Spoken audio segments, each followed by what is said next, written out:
So, question. Now that Breath of the Wild 1's story is done, and the champions have played their role in the defeat of the final boss, because you've already set their spirits free, what's left for them now? With the sequel games coming, we don't really have any physical theories about what the storyline's going to be, but the champions have already had their stories technically told.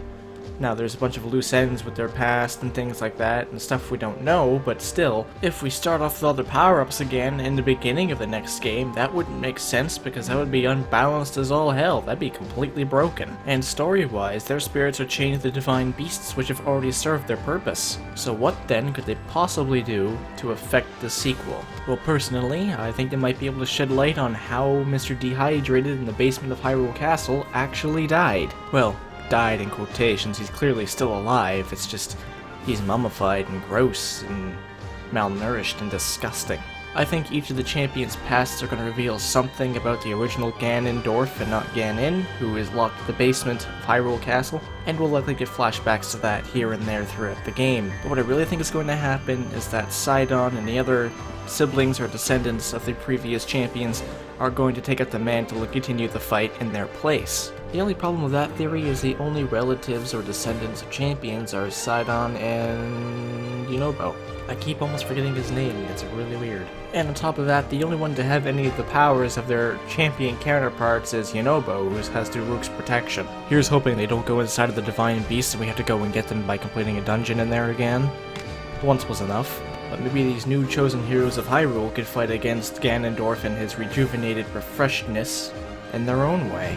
Sidon is obviously a really good swimmer, and Yunobo still retains his power from Daruk. Teba is obviously really good at flying and archery, and Raiju is obviously really good with the sand seal.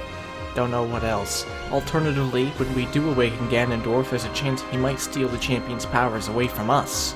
So he would have Daruk's protection, and he would have Rivali's Gale and all that, and we would be left with nothing. That'd kind of be like corrupting the spirits of the champions to work against us, and that'd just be mean, which is something Ganondorf would be. The previous champions of Hyrule would have to be mentioned in some form or another. It wouldn't make sense for them not to, especially since they were so against Ganon in the first place. Ganondorf is the next step up, isn't he? So I don't think their spirits would be able to rest until this new evil is quenched, or old evil, depending on how you want to look at it. And who knows, we might end up still having the champion's powers in the next game. We might just have to re-earn them bit by bit. Maybe by like doing Trials of the Champions or something like that. That'd be interesting.